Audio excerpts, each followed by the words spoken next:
Have you ever noticed that it seems like some people never have any trouble getting hired for a really great job? And if you were to ask them, how'd you do it? They might tell you that it's just luck or that they don't even try.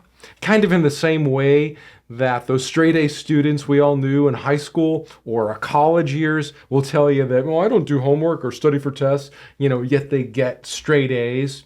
But when I try that strategy, I'm lucky if I get a C. But, they're working much harder than they'll tell you. And the same is true for job candidates who have no trouble landing any job they want.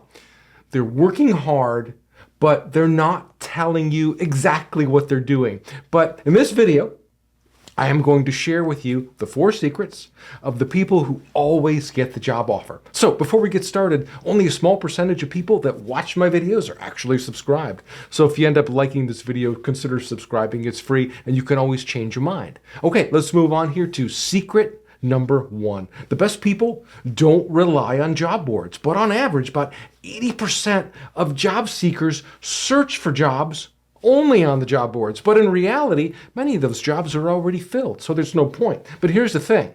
The best people still look at the job boards to find out who is hiring, but they're not using the job boards to apply to those jobs. Instead, they use the boards as a research tool, and then they use their professional network to find out, who works at that company and who can help them get the interview with the right person. I mean, it's kind of like using the back door to get into a crowded event. I mean, why wait, in the front line that's hanging out the door? I mean, when you know someone, you could just skip the line going through the side.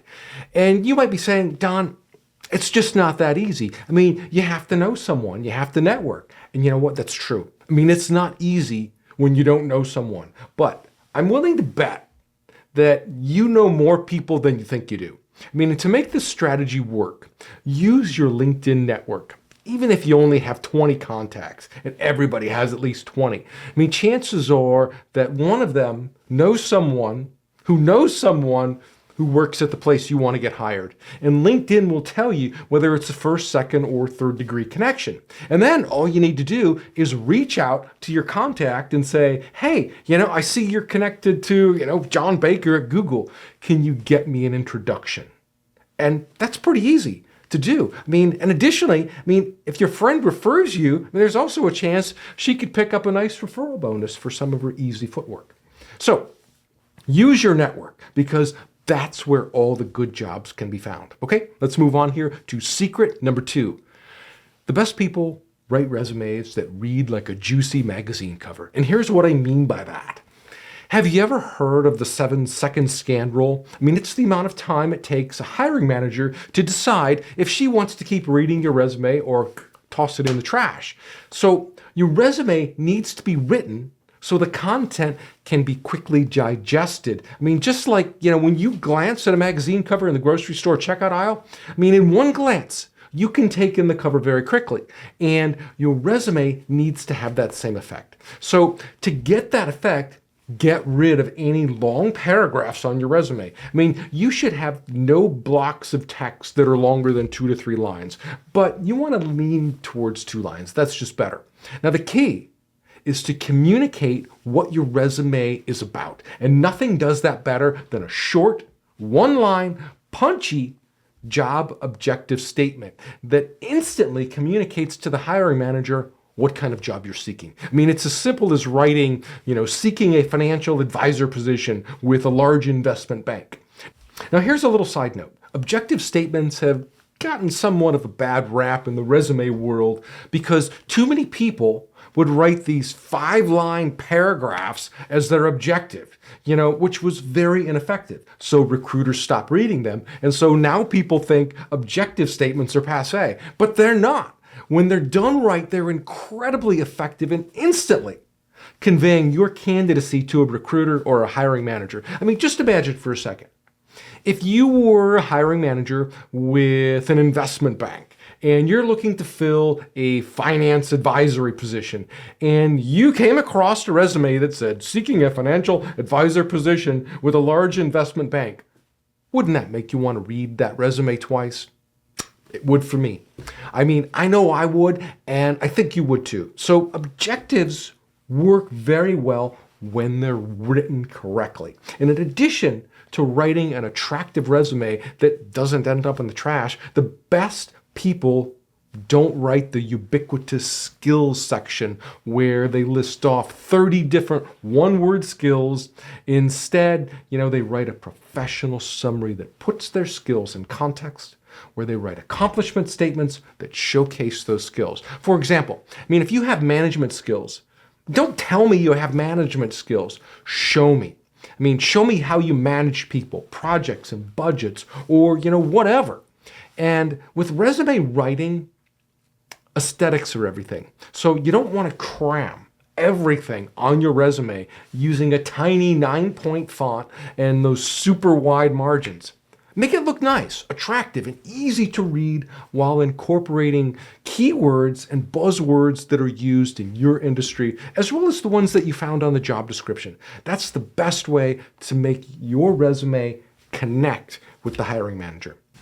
Okay, let's move on to secret number 3. The best people have social media profiles that are aligned with the resume. I'm sure you know that before employers make a hiring decision, they might Google your name. Now just imagine if you're a financial advisor and when an employer Googles your name, they see that you've written some articles on finance, maybe posted a few videos on the topic, or maybe that you left some comments on other financial articles or videos, or maybe that you tweeted something about finance. This all shows digital literacy, and in this day and age, that's as essential as being able to read and write and speak English. So I'm not saying that you should write articles, but it's what the best people do. But if that's not your thing, that's cool. Leave some comments on other people's work that's related to what you do. And that way, you'll be showing prospective employers that you're part of the financial conversation, or just replace financial with whatever you do. And that, my friend, is really very easy to do. In fact, you could do that right after you finish watching me in this video. And finally, secret number 4. Now, the best people are genuine, and they're not just looking for a paycheck. And what I mean by that is they're not just looking for a job. They're looking for a career lifestyle. And if they come across an opportunity that they don't want, they'll tell the employer to his face, I don't want this, I'm not interested, thank you, goodbye. But if they're interested, their enthusiasm will be off the charts, and they will genuinely convince you why you should hire them.